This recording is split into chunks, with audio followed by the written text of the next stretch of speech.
नमस्कार, मैं हूं धनश्री और आप देख रहे हैं ARK न्यूज। आइए बढ़ते हैं आज के कुछ ताजा तरीन खबरों की ओर।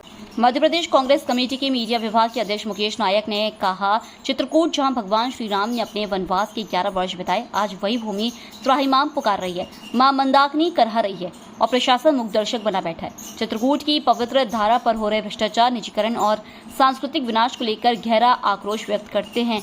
एक और तो सरकार राम राज्य की बात करती, दूसरी ओर उन्हीं के नाम पर बनी संस्थाएं आज भ्रष्टाचार और अराजकता की जीती जागती मिसाल बन चुकी है। पत्रकार वार्ता राम के नाम पर राजनीति करने वाली और वोट लेने वाली भारतीय जनता पार्टी की सत्ता और शासन के दुरुपयोग की एक ऐसी कहानी है जिसमें बेईमानी, निर्लज्जता और जो तुलसीदास जी ने लिखा है, बेचहीं वेद धर्म दोहले, जो ज्ञान को बेचेंगे लोग और धर्म को दोहलेंगे, ये उसकी कहानी और गाथा है। मैं बात कर रहा हूँ चित्रकूट विकास प्राधिकरण के विकास के लिए शासन ने जो विपुल धनराशि दी थी, लगभग 750 करोड़ रुपए चित्रकूट विकास प्राधिकरण को मध्य प्रदेश सरकार ने दिए और इन 750 करोड़ रुपए का कैसा भीषण और निर्ममता से दुरुपयोग हुआ, आप स्वयं चित्रकूट के लोगों से जाकर पूछ सकते हैं। चित्रकूट में नमामि गंगे प्रोजेक्ट शुरू हुआ और इसमें 37 करोड़ रुपए आवंटित किए सरकार ने,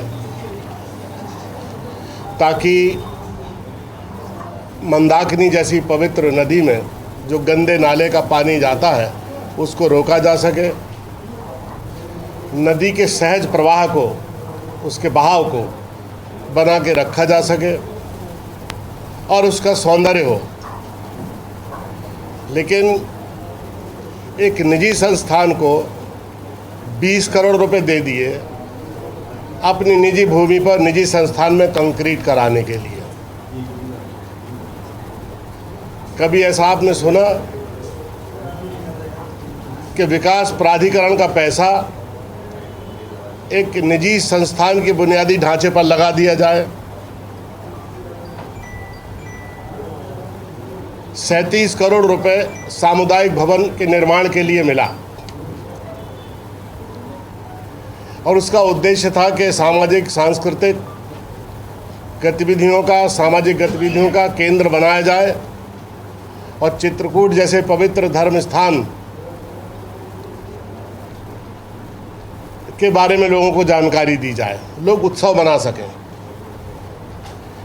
इस पूरे सरकारी पैसे को एक निजी संस्थान की ज़मीन पर दे दिया गया और उसमें सामुदायिक भवन के नाम पर पंचवटी होटल के नाम से एक होटल बना दिया। आपने कभी सुना कि जो सामुदायिक भवन सरकार के द्वारा बनना है, जबकि उसकी भूमि का अलॉटमेंट भी था, उस निर्धारित जगह पर वो संस्था नहीं बनाकर एक निजी संस्थान की भूमि को दे दिया और कंस्ट्रक्शन क्वालिटी आप देखें सामुदायिक भवन की तो आपको हैरानी होगी कि 37 करोड़ रुपए में कोई इस तरह का भवन बनता है क्या? उसको होटल में तब्दील कर दिया और होटल एक संस्थान की भूमि पर इतनी दूरी पर होने के कारण ज़्यादा उसका उपयोग नहीं हो पाता, एकांत में बना है और वो स्थान नशेड़ियों का, गंजेड़ियों का, जुआ खेलने वालों का एक केंद्र बनकर रह गया, असामाजिक गतिविधियों का। ये हाल है वहाँ का।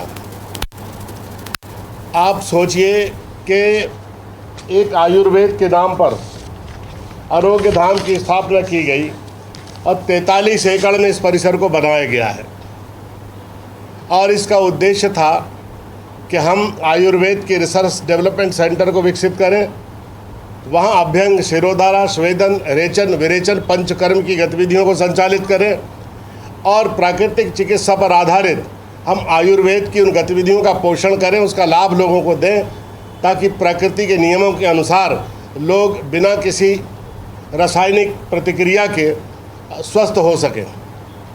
लेकिन उसको आरोग्य धाम को एक पर्यटन स्थल में तब्दील कर दिया एक जगह लिखा है दान पात्र गौशाला के लिए और गौशाला बंद है।